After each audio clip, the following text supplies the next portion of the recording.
Good evening. The time is now 5:03 on September 5th, and it is time to call the Public Safety Committee meeting to order. Thank you all for attending. City Clerk, Dean, will you please note the attendance for the record? Thank you. Committee members, having reviewed the agenda, are there any objections or changes to the agenda? It's perfect. All right, hearing no objections, the agenda is approved. At this time, we typically ask whether there are any members of the public who would like to speak to an item that is not on the agenda. At this time, there are no members of the public in City Hall in the chambers, and I do not see any online. In that case, we'll go ahead and move forward. The next item on the agenda is the approval of the minutes from August 7th of 2023. Are there any concerns or questions regarding the minutes? None. No. All right, hearing no objections, the minutes dated August 7th, 2023 are approved.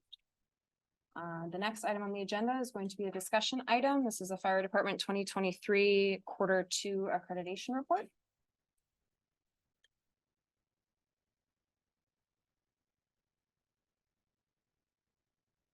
That one's first. Good evening. Just to go over the report that we had for this quarter, it was delayed just a month or two just to get the meetings to line up. But just some of the information that I want to highlight. Do you have it on your computers, or do you usually Deanna brings it up, or is it in the agenda? Yeah, should be. Yeah, it's very helpful to have it up just so. I looked through that PDF version. I could not get it to come up. Really? That's an IT problem. None of the PDF version. Here. Oh, shoot. I saw it. I okay. was reading it earlier. Yeah, yeah. Okay. It was a good report. Yeah, especially if you can't read it.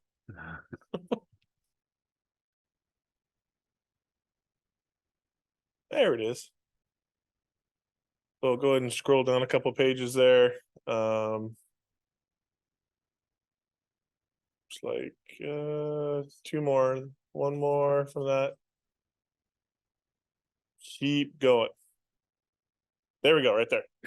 Okay. So just to highlight on this, and we don't need to have them go back, but one thing we did complete earlier, there was a goal about getting everybody on board with the radios, new radios that was completed last 2 months ago. This is a new one that I added on here, which we're going to be talking about in the next discussion item. But this is just added to the report, is to discuss the problems with the strategic plan and provide some recommendations for what we want to do for the end of 2023. So that will be talked about here shortly. The next page I want to have you look at would be the next one down, where we talk about our incidents per month. You can see that the 2023 line there kind of ends right about June. We're still steadily going up.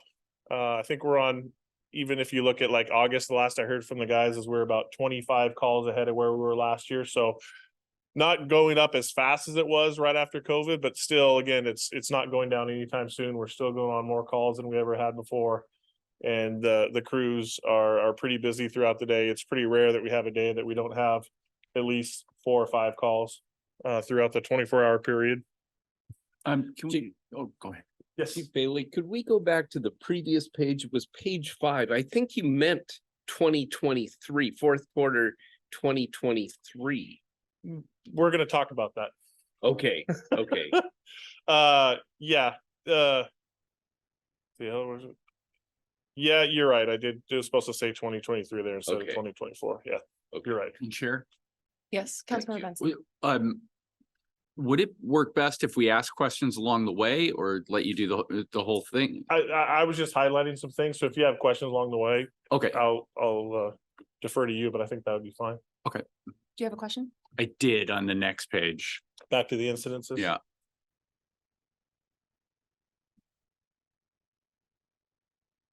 Oh, I'm gonna ask it now. Okay, sorry. So this increase in calls, is it an increase across the board, or are there specific types of calls that seem to be spiking? It's when you look at the types of calls that were going on, which is the next page, it stayed pretty consistent. They're off from last year, maybe a percentage point or two, but it's really overall across the board, the types of calls. There's no real one spike in, I mean, EMS calls are for sure our highest number, but when you look at the percentages on the next page, you'll see that they're still pretty close to each other. Maybe a couple percentage points off from where it was last year. And Other are different there particular kinds of EMS calls that have spiked, or have you noticed no specific spikes? There's no, not that I've seen, there's no specific type of call. We go on a lot of, I think if anything, maybe the canceled calls has kind of gone up a little bit because we have been running to more calls to North Bend, and sometimes we get canceled right away. It's because usually when that happens, it's because their engine, their A car is out on a call, we get sent there, and then they clear off the call they're on and take it. So there has been an increase probably in dispatched and canceled and routes calls, but that's the only one that you can really see much of most of them is just consistent across the board, just the numbers going up. Okay.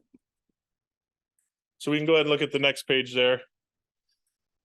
And so you can, I know it's kind of small there, you can see, but you can see between it has 2023 versus 2022. And again, this is just for 2 quarters worth, but percentage wise, the good intent calls, which are include the dispatched and canceled en route, they're 25.5. Last year, they were 23.2. So it's just gone up just a little bit. Again, you know, false alarms, 6.3 versus 8.7. And the service calls have gone up. Actually, the service calls have gone down a little bit. Those are just public assistance, smoke odor calls, things like that. Like I said, the biggest ones, the good intent includes dispatch, canceled en route, controlled burnings, steam mistaken for smoke. You know, these are all categories that are given to us by the NFPA, by the government, in regards to the type of calls that we're supposed to categorize it by the system that they use nationwide for keeping statistics. You actually look at the next ones below that, the mutual aid numbers have actually gone down just a little bit. Last year, you know, aid given was 38. Right now it's at 36. Aid received was at 17. Right now it's at 15. So compared to last year, we're actually running a little bit more calls in Snoqualmie than we did to our neighbors, just a little bit. Yeah. Among our neighbors, who refresh my memory, who has their own fire department? Falls City. Falls City has their own. North Bend does not. Yeah, Falls City has their District 27, but it's basically the area down in Falls City. And then we're surrounded by Eastside Fire and Rescue, which covers North Bend, District 38, which is just around the city, District 10, all the different, you know, Eastside is probably, well, now they just added Mercer Island. I think there are 10 different, or, you know, 8 or 9, 10 different organizations together between fire districts and city. They cover Issaquah, North Bend, Carnation, and then a bunch of the Woodinville. So we're giving mutual aid to Carnation. We're giving mutual aid to Eastside. Most of our mutual aid would be going to North Bend up to the freeway. Those are all district, either Eastside's areas or District 10, which is part of Eastside. Occasionally we go up to Snoqualmie Pass. We do go down to Falls City. If there's a big fire, you know, maybe between Falls City and Carnation or on the plateau, we might go to one of those. But usually those are going to pull from somebody else that's closer. Most of our calls are either North Bend or Falls City or the area around those areas, you know, Highway 18 that we respond to mutual aid with them. What I'm curious about is, I mean, the mutual aid that we're given is more than twice than what we're getting. So good on you. That's fantastic that you guys are taking such good care of our neighbors. I was curious as to what percentage or if, for example, with Falls City, the mutual aid that we give to Falls City, is it pretty much in line with the mutual aid that we get from Falls City? I would have to look at it to be sure, but just when I run these numbers every quarter, I don't necessarily break it down, but I can see those as I'm counting them up, and it's usually pretty close between us and Falls City. It's probably pretty close 1 for 1. With Eastside, it's more than that. It's quite a bit more, but then again, when we have a fire in Snoqualmie, we bring in, you know, probably 12 units from outside, most of those being Eastside. Whereas when we go to North Bend, a lot of times it's for a single unit response or a car. So when you look at it, when we need help, when we need a lot of help, that's when we get, multiple units. So when you look at the units that we provide, it's probably pretty, the units that we get back and forth, that's probably pretty equal. But when you look at the actual calls, we definitely run, probably 1 to 3 in North Bend that we run to them, that they come to us. It has changed a little bit. Lately, we've been getting a lot. The number used to be a lot higher, but we've been having 2 units respond to automatic fire alarms up on the ridge. So that's brought the number down a little bit. Otherwise, that percentage would be even higher, that we go to North Bend versus, or East Side versus them coming to us. I guess my philosophically, my question is, how much does it make it possible for a city like North Bend to go to contract out to East Side Fire because they have Snoqualmie Fire Department here to jump in there? Because I wonder what percentage of the fire service that they get in North Bend is actually Snoqualmie Fire Department. I think that'd be hard to quantify that, just based on how North Bend is so integrated with East Side right now. And, they haven't had their own fire department for many, many years, that they've been part of District 10 or part of East Side. If they were to break away from East Side and have their own department, it would have to be a lot bigger. They would have to have more than, one, based on the calls they go on, they'd have to probably have 2 units available in their city. And then if they weren't going outside to other agencies, it could be a little bit closer. But again, it would be the same situation as we are. They'd ask for a lot of help when there was a fire, and they'd get a lot of help from East Side and the other agencies, and then not as much back and forth. I mean, it's not very often that we go outside the valley. Most of the time when we're doing mutual, just recently though, there was 2 times in the last 2 months where we actually stood by at a station in Bellevue. If you remember when Bellevue had the big apartment fire just a couple weeks ago, I believe, that was a 3-alarm fire, and they actually one of them, our units went down and stood by at a station in Bellevue, just because they have a dispatch it's called MUM, and it's a computer program move up module that tells the dispatchers where the optimal location is for all the units, and they look at it as a countywide, and they decide that, okay, we need X amount of units on this call, and we can start pulling units. They pulled us down to Bellevue because they had North Bend and Fall City in quarters. So they kind of skip around a little bit to try and make it up. But so there are circumstances where we get pulled far away, but most of the time we're pretty close to the valley. Yeah. Okay. I'm just curious as to, it sounds like Snoqualmie Fire Department is ridiculously important, and that it would be difficult for a city like North Bend to function with only East Side Fire responding. I think it's great that you guys are giving so much aid. I think that's fantastic. I think it highlights the importance of having this fire department. If we were, say, for example, the Snoqualmie Fire Department wasn't here, they covered it by East Side, they would have to have another unit. If you're saying that North Bend Station, which is part of East Side, would be covering this area, they would have to have at least 2 or 3 more units if they didn't have us as part of that mutual aid agreement. If we closed the door and said, we're only working in our city, we're not helping anybody else, they would have to be, they used to, a couple of years ago, they would pull up rigs from Issaquah, would handle all their BLS calls if they were out on another one. But then they were looking at it, that was 15-20 minutes before they're getting help. That's where kind of a lot of this discussion changed to, really it should be the closest unit responding, and kind of break down some of those jurisdictional barriers that people have traditionally had, not just our, department, but a lot of the departments. It was very, their own kingdom, we'll handle our own stuff. Yeah. The last couple of years, the focus has really shifted to, it really should be a collaborative approach, closest unit responds, we scratch your back, you scratch ours, kind of thing. Seems like you guys are scratching really hard. I appreciate it. It has been unequal. We've brought it up with Chief Carrera, brought it up many times with East Side. They actually used to provide us with the area on Johnson Heights. They provided the city with a contract. They paid the city, I don't remember now what it was. I want to say it was $40,000-$50,000 a year to cover that area. That went away quite a few years ago, but we still are providing help. He's brought that up numerous times, and it's kind of a no-go with East Side every time it's been brought up, because it's brought up where they say, well, yeah, but when you might respond more times to east side calls, but when you need our help, you need a lot of help. So that's kind of been their argument back and forth is, yeah, you go on more calls, but we provide you with more manpower when you need it, because we obviously wouldn't be able to handle a fire by ourselves. So that's kind of where it's kind of stopped. But again, it's going to be something we have to look at the future as we keep going. That'll continually should be brought up as making sure that that's some kind of an equal, or we're getting something out of it. And there are some benefits we've had recently with the training, where when we part of the South King Training Consortium now, when we send a unit out to train, they cover our area and vice versa. So we are getting a little bit benefit that way, where it allows our crews to go to some of these trainings that they wouldn't normally be able to by having an east side rig in Snoqualmie, or keeping them close to where they could respond. So we are getting a little bit extra for that.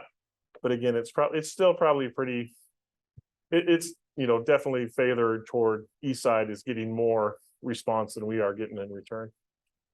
Councilman One. So to follow along, and by the way, I mentally keep track of all the units that go down 202 because I can see it from my office. And just a couple days ago, I saw Fall City coming in with an aid car. So, it's not just Snoqualmie responding or helping out.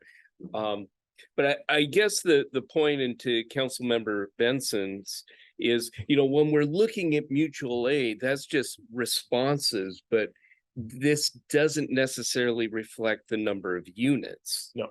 And I mean, that's a whole nother thing. And I think to Chief Bailey's point is that when we have serious fires, we can't do it with one engine. It's multiple engines that are coming in, and battalion chief and support that we just don't have. And the majority of it is EMS and so, sometimes these numbers can look a little deceptive.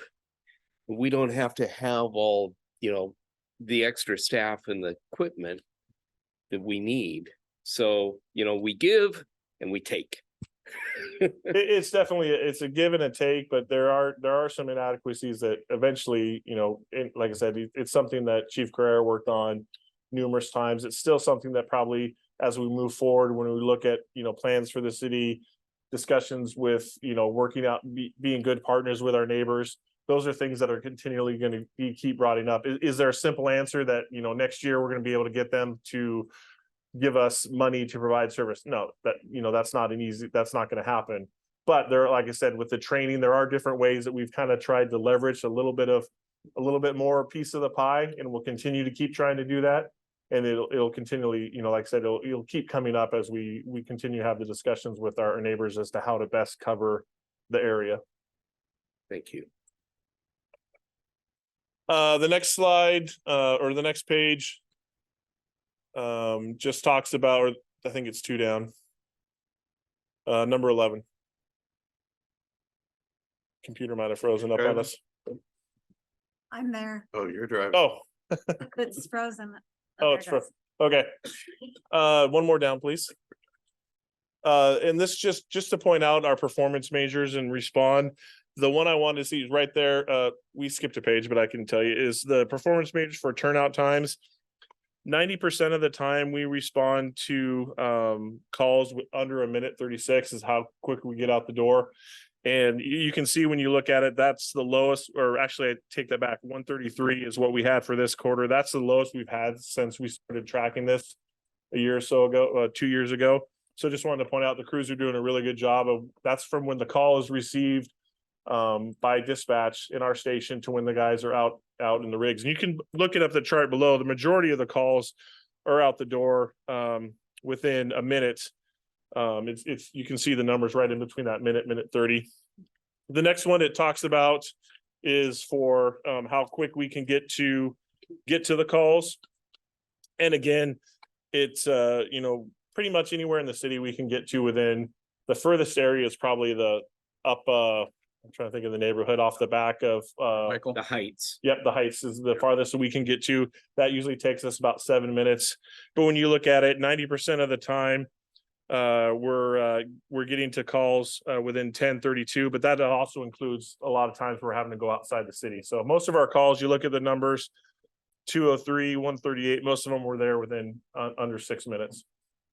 So again, it's just a number that we keep tracking in the department, keep working with the guys. There's not much you can do to cut down travel time. We can cut down our turnout time, but travel time, that's just, that we're not going to tell them to drive faster. It's just one of those things that's kind of a static until you put in a different station or something like that where you can change those travel times. The last one there, we can skip over the inspections report. Didn't get a lot of inspections done this quarter because we were working on training with the new people. The last one there is just property. I just wanted to point out, we've only had in the last quarter and second quarter, we only had one fire, and that was a car fire. Unfortunately, it was a total loss, but when you look at it, the car was only worth about $3,000. So it wasn't, it was a big deal to them, but not a big deal to us. So any other questions about the quarterly report? It just blasts your percentages though. It brought us down a couple percentage points, but we were kind of high to begin with because we had, $4 or $5 million buildings and we only had a couple $1,000 fire loss because we got there quick and got it put out. So, we'll take some good with the bad. Yes. I had one. So I know that we've had a number of calls to wildlands lately. I'm assuming that is not factored into any of the property lost or saved. No, it's only wildland fires don't count. If there was a structure that was damaged in it, then it would count. But yeah, we don't take into account any kind of loss for property for brush. It's only if it's an actual structure, a vehicle, some kind of a outbuilding, those are considered, but not just the actual brush fires themselves are in the property loss. Okay, thanks. Councilmember Benson. Yeah, one of the other numbers that jumped out at me was on the annual property saved, percentage saved was about 82%. That seemed lower than on past reports that we've received. Am I remembering that wrong? It just went down. It went down just because of the number of calls that we've had and then the loss of it. So it went down a little bit, but just a couple percentage points. I don't know why I was remembering numbers in the 90s on previous quarterly reports. It seemed it was. I want to say that it should be up around 89. I had this reviewed by administrative and I think there might be a number wrong there. Oh, I think okay. I think it should be 89 point. I think it should. Well, I mean, based on it should be. I could look on my copy and I'll let you know by email, but it should be closer to 90%. Okay. I'll make sure it's corrected and I'll make sure it's corrected before we get it to the council packet for the rest of the council to see. But I'm guessing that's probably what happened is transferred a couple numbers there. Okay. Thank you. Anything further? Very good. In that case, the next item that's up is the discussion item. It's the fire department strategic plan update. All right, so I wanted to come and brief you on some of the things that I talked to Councilmember Christensen about before, about some things that we're looking at with the strategic plan. Just to give you background, part of our accreditation process is the fire department is required to have a strategic plan for our accreditation. It's supposed to be a 5-year plan at a minimum. They recommend a 3-year plan, but 5 is the minimum. The department has had 2. One was done by Chief Carrera back when he first came on. The last one was done. The second was done in 2017 and it was adopted by the council in early 2018. I believe it was in February. That one was supposed to carry us from 2018 to the end of 2022. The department was overdue for a new plan. Chief Carrera knew this, and before he left, he was supposed to be working on it. Got down to that when he was leaving, he decided that he reached out to the accreditation people to see, hey, what do you suggest we do? They said, do an extension with the city council for the end of 2023, and then that will cover you. So that's what we did. If you remember back in May, we brought it to the city council and that was passed. We just took the goals that were still on there and then carried those out, saying that that would be the end of 2023. Getting ready for accreditation. Going over, before I get to that, and then also part of the reasoning for that was by extending it out, we wanted to make sure that our plan lined up with the city plan. That's one of the requirements for the accreditation is that they work together. And the city had it on their goals to do a plan in 2024. So they thought if we use the same vendor, it'd be easier to tie the 2 plans to make sure that they're tied together. So that was part of the decision to try and push it off a little bit. After doing a little bit more research into what was done and what was required for accreditation, I determined that that path that Chief Carrera set out to just extend it isn't going to be adequate to get us reaccredited. We need to do a little bit more work. So I talked to some mentors that I have in the accreditation process, and what they suggested to hold us over until that city plan can be completed. And the fire department still has to have their own strategic plan separate from the city, but when those plans can be completed, is they suggested that we hold a workshop with the council sometime before the end of the year. And part of what we can talk about as to how we might want to set that up. But what they basically said is hold a workshop with the city council. So as the authority having jurisdiction, they can say that this is what they see going forward. And they suggested that we look at the goals that are still left from the previous one, see if they're attainable, see if they make sense, and see if there's any that need to be altered. And then the next thing they said is we should look at and see if there's any new goals that should be added. And they suggested that we create a new plan, kind of a pseudo plan from this workshop that would cover us from 2023 to 2025 is what they suggested, just to give us a little bit of wiggle room in case for some reason the 2024 plan doesn't happen from the city. If we say that this new one covers us from 23 to 25, that would be sufficient. And again, it's, it is a little bit that we're still extending what was previously done there, but they said that this would be more acceptable because you're actually taking the group of your decision makers in the city, sitting down, looking at the goals and reviewing them and coming up with a new plan. And they said that would suffice to cover us until that other one gets done. So, and again, they said this could be justifiable to the accreditation because you look at where the city is right now and where the department is right now with no permanent fire chief and the potential new council members in 2024. And then also the multiple vacancies that the city has right now in their leadership team besides the fire department. It doesn't make much sense to do a strategic plan when there's so many holes to be filled. So that's why they said you could, another reason as to why you can get away with just doing this workshop and creating a temporary plan, if you will. So that's what I am suggesting. I want to bring forward to you to discuss and see what your thoughts are, is that sometime before the end of the year, because we have to have it in place before they come out to do our accreditation visit, is that we put together a workshop with council, and it could be whether we do it just the public safety committee or if we want to involve the whole council or invite the whole council. But really what it would be is a presentation by me in regards to, hey, this is where we're at. This is what our goals are right now. Talk about each one, see if they make sense, see if we want to alter them, and then also talk about new goals that we might want to have in the next year or two as a temporary holdover until we get the plan in place, with probably the first goal being we need to have a new plan in 2024. So that's what I'm suggesting. That's what I think is a good plan. It's better than what was brought forward in May to help kind of carry us through. And it's still going to bring a lot of questions up when we have our accreditation. But if it's something that the council buys off on as the authority having jurisdiction, we should be fine. They can't come back and say, well, you're not necessarily doing it the right way. I asked about, usually they like to have community involvement with these kind of things. I was told by the accreditation people that it would be better not in this situation. It probably wouldn't be a good idea to bring in anybody from the public just because of fatigue. They said if you're going to be going back out again in 2024, hopefully with a city plan, you don't want to continuing with other stuff. And we could still use some of the survey questions and the information we got from the previous one, as well as there's some questions that went out in the survey or going to go out in the survey that Dana McCall has been working on that are going to pertain to the fire department. We could have members of the fire department in there, as in a couple of the key leaders in the fire department, maybe some of the lieutenant group, maybe somebody from representing the volunteers, somebody representing the officer group, somebody representing the firefighter group. We could do that, but they suggested it probably wouldn't be a good idea to invite the whole public, especially with the time frame that we want to try and get it done.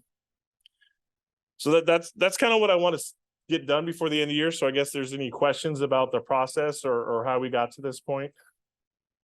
Councilor Juan. Thank you.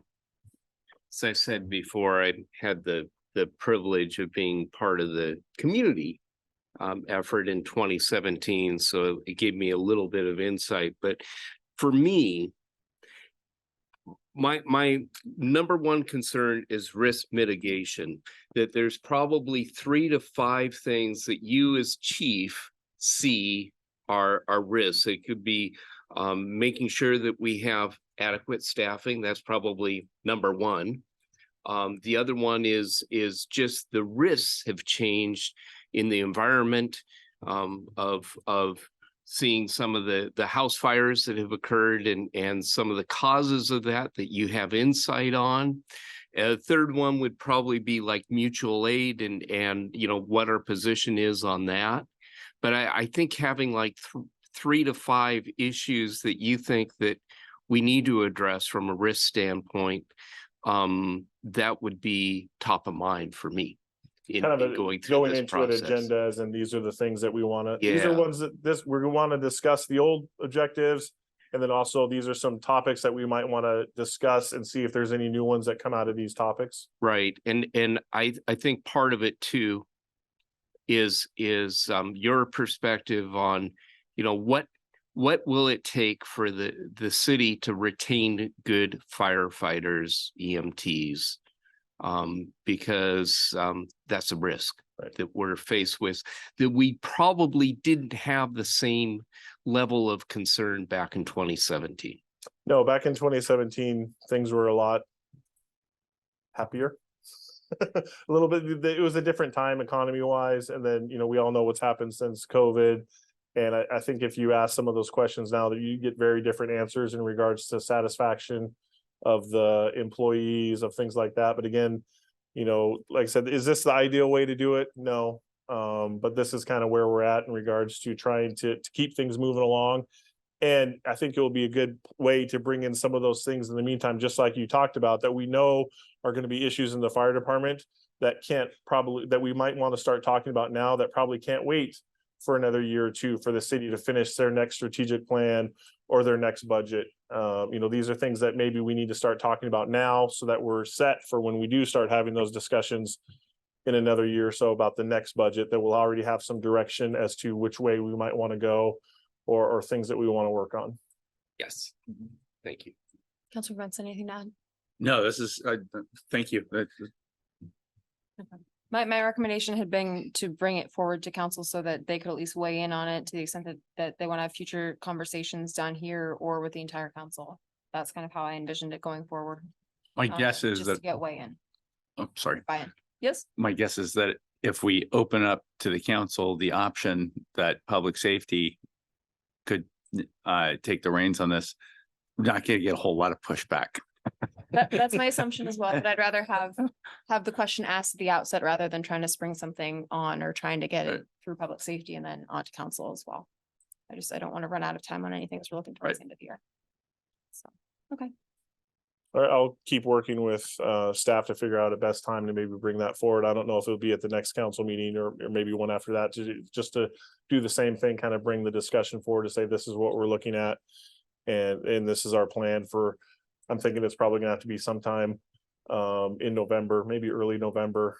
I guess that's gonna be around we'll figure out, we'll figure out before we bring it to the council. We'll have an idea of what time we're kind of a time frame we're thinking that we might want to have this workshop. And it doesn't seem like it would be more than, you know, just a couple hours, you know, in an evening or a weekend or something like that. We can figure that out. All right. Thank you. Thanks. All right. Did the agenda? Okay. All right, the next item on the agenda is going to be the police staffing update.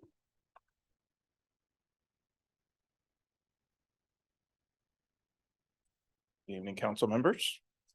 So to give you a basis of conversation and some background on this, I think it'd be good to walk you through what it takes to become a police officer. So let's, on our hypothetical here, if Councilmember Benson tomorrow decides that he wants to be a police officer, this is how he's going to do it. Yes, I have- He does not. He would go to a website called publicsafetytesting.com. That's a company that is kind of like a clearinghouse for candidates to go to and test. Back when I was getting hired, there was no publicsafetytesting.com. you had to go to individual departments. I paid from $50 to $75 per written test to go be put into the candidate pool for 18 different departments. We don't have to do that anymore. Candidate goes to public safety testing. They go online and they fill out a profile on there, and they decide who they want to send their scores to. So public safety testing will hold a written event where they go and take a written test, takes about 3 to 4 hours. From there, they are scheduled to go to a physical agility test. This usually takes a couple of weeks for you to get scheduled, go to the event, pass the written test. Because if you don't pass the written, then you don't go to the physical agility test. Physical agility test is a couple weeks after you're written, once you realize that you have passed the written. And from there, you decide which departments are going to get your test scores. So it's as easy as them going through and clicking with their mouse on the computer. I want my test scores to go to here, here, here, and here. When they sign up, they have to pay a fee to public safety testing, and their scores will go out to 3 different agencies. Every time that they want to send it to someone else, it costs $11.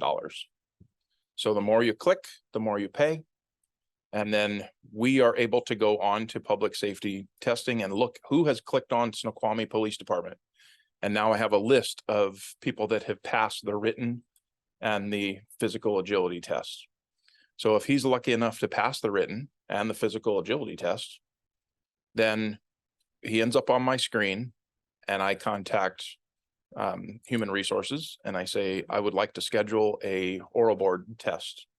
And we'll have this oral board date a couple weeks out, and we will have an officer from Snoqualmie Police Department or 2, an outside agency officer or a sergeant. We have also had a command staff level person do it because we have a hard time finding officers that can come help us out. And then we have a member of the Civil Service Commission that sits in and will take active part in asking questions and scoring as well. Once you've passed the oral board, then you go to a chief's interview. Chief's interview is a time when me as the chief will get to sit down one-on-one, and it's more not a scripted, these are the questions that you have to stick to like they are in the oral board. It's my time to get to know the person, to figure out if their values fit with our department's values. If they get through the chief's interview, then you're going to go do a polygraph test. Once you get scheduled for the polygraph test and you pass that, then we'll send your information off to public safety testing once again, and we hire them to do our background investigations. That's where the majority of the time is spent in the hiring process. We are at the whim of an outside agency doing our background investigations right now. So as you can, imagine, every department is hiring. So every department is doing backgrounds. We get put on the back burner, and we have to wait our turn after we've requested the background investigation to be done. Once the background investigation report comes back, and if they say, okay, we didn't find anything that would disqualify this candidate, then at that time, we're giving a conditional offer of employment. The conditional offer of employment says that we are going to hire you if you pass a psychological exam and a medical exam. Those are the last 2 steps. Psychological exam is probably 4 hours of bubble questions and answering the same 10 questions rewritten 175 different ways. They do IQ tests, they do psychological matching tests, figure out, is there red flags, are there red flags to this candidate? Their personality tests, do they fit with the job that we're asking them to do? When all of that comes back and all of that has been passed, we finally get to the point where we can draw up an offer, and we call the candidate and say, look, we would like to hire you. I'm going to take you back prior to 2 months ago. That whole situation there was taking about 5 to 6 months. When I took over as the interim chief, that was my number one priority, was to streamline the hiring process, to get people on board quickly, because the clock doesn't start for them to go to the academy, the waiting list to go to the academy, until we are giving our conditional offers. Once I give the conditional offer, I submit their name to the academy. Now they have an academy spot, and it's taking 9 to 10 months out before they're able to go to the academy. So if we were very slow on the front end and then add 10 months to it before you're even able to go to the academy for 5 months and come out and do 3 months of training, we're looking to well into a year, year and a half before they're coming back and they're any good to us. So some things that we've been working on: streamlining the hiring process. I've been working with human resources very closely in getting this done. Since the beginning of August, we have done, or beginning of July, I'm sorry, we have done 5 different oral board days to build up that list of potential candidates. From those, we decided that we weren't going to wait.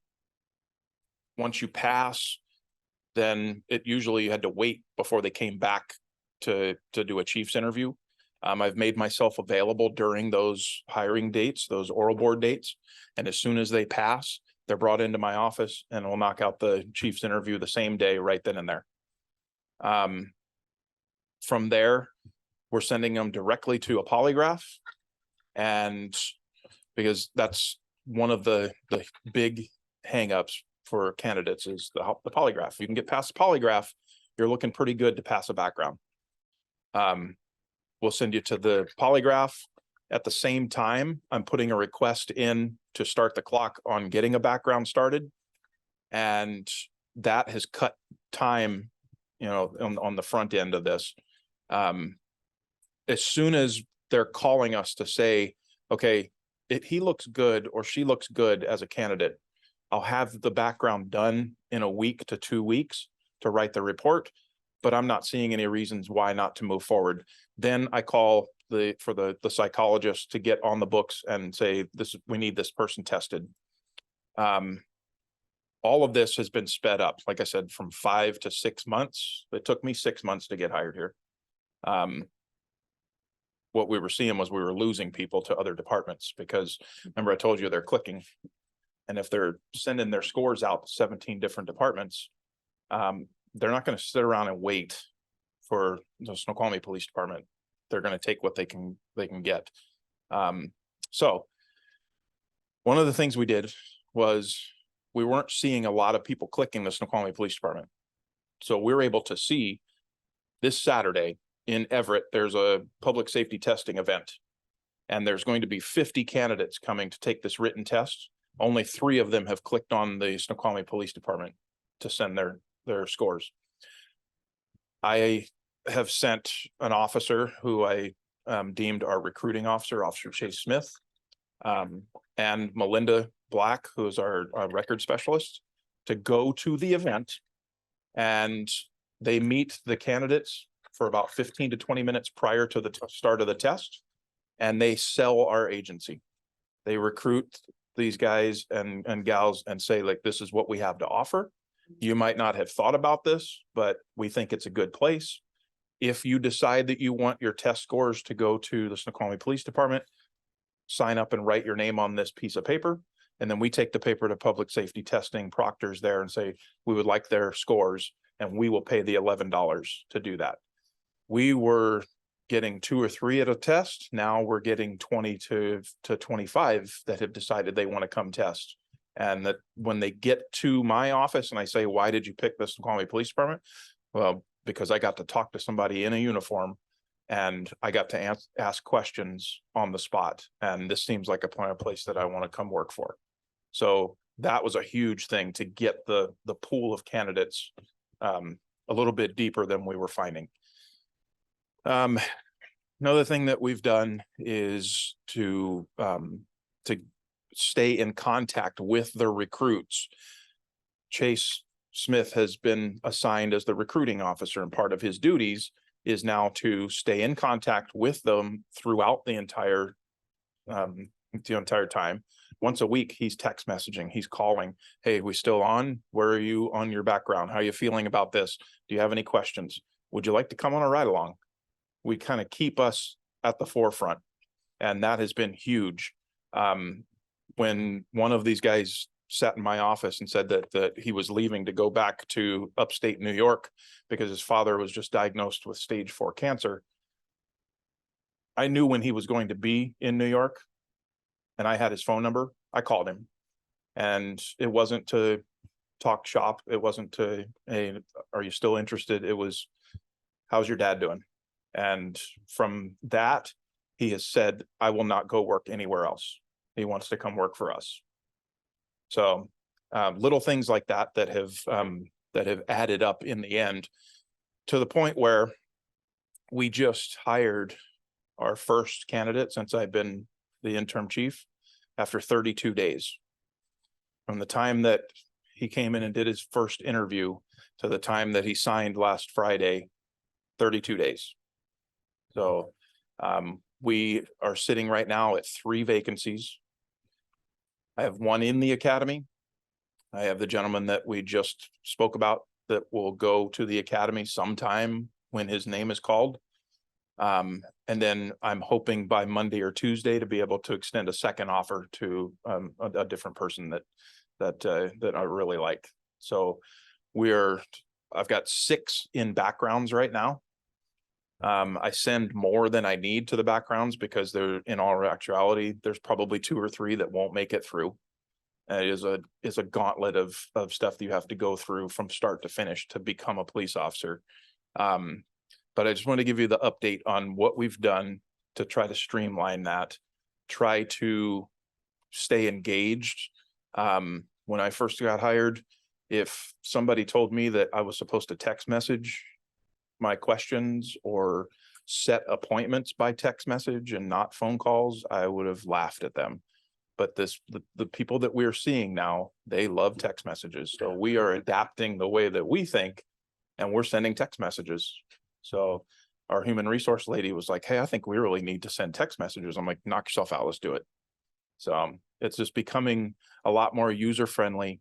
And I think that once we're getting these people through the door, they're actually seeing what we have to provide and the family that this organization actually is. And I think it's winning out on some of the larger departments. So that's my update. If you have any questions. Councilmember Watson. Just a couple comments. First of all, congratulations, job well done. Thank you. Secondly is I know that the department's been woefully understaffed, and it does put a lot of strain on those that are serving. I would like to see us get back to this community policing model that we used to have when we were fully staffed, and getting out to merchants during the daytime and just being more present in the community and that sort of thing. Yeah. But you're certainly on the right direction. So yeah, thank you. We share the same views on that. When we have full squads, which is hardly ever right now, they know to actually get out of their cars. There's nothing worse than a rolled up window on a patrol car. And that's something that it's a culture shift that I'm trying to invoke. And the more young guys that we bring on that are taught that from the beginning, then that's the way that it's going to be. So yeah, I definitely am on board with that. Thank you. Mhm. Well done. Do you have anything done? Yeah, so when you were becoming a police officer for the first time, you applied at 18 different departments? I did. And did you have to take the test at each of those departments? I did. And it was $50 to $75 each time. Yes. So you're over $1,000 into it, looking for a job. A guy today wants to do the same thing, and it's a $200 to $250 prospect. But you're not finding. are you, I would think just from simple math, Mhm. that the result of that would be more frivolous applicants. But are you finding that, or are you The finding, logic would say, say again? that's what logic would say. And me going into this, having never hired someone before and going through this, I like immediately questioned their judgment. Why would you want to be a police officer in this day and age? But what I find is that we're still getting high caliber quality people. The only ones that are signing up for this job are the ones that really want it and are driven to do it for the right reasons. So it's not that, hey, I saw this cool movie and they get to drive fast and shoot guns, and it's not that. I mean, they literally have weighed the options on how dangerous it is. And each one of them, I ask a question: what is the most challenging part of the police officer's career right now? And that opens the door of, not everybody's going to like us. And I get to ask them, how's that going to affect you? Why will you still come to work when the vocal minority do not like you? And the answers that I get, surprisingly, are all for the right reasons. And it makes me happy that, thank God, that there's still people that want to do this and that they're good people. So, but that's what I'm finding. So the mitigating factor then is the times that we lived in right now and the way that Yeah. police are being treated and viewed. We still have people coming forward that want to do it. Well, great. Thank you. I asked that this come on the agenda because I thought it was really important. I know that Captain Lynch has made a huge effort and progress in terms of getting people in the door and has been doing a great job. So I thought that was important to make sure that that was highlighted. So. So, thank you. Thank you. Very valuable. Thank you. All right. And with that, we are at the end of our agenda and we are almost out of time as well. So unless there's anything further, I move that we adjourn. I second that motion. all right, we're adjourned. Thank you. I'm trying to get your attention to slide up.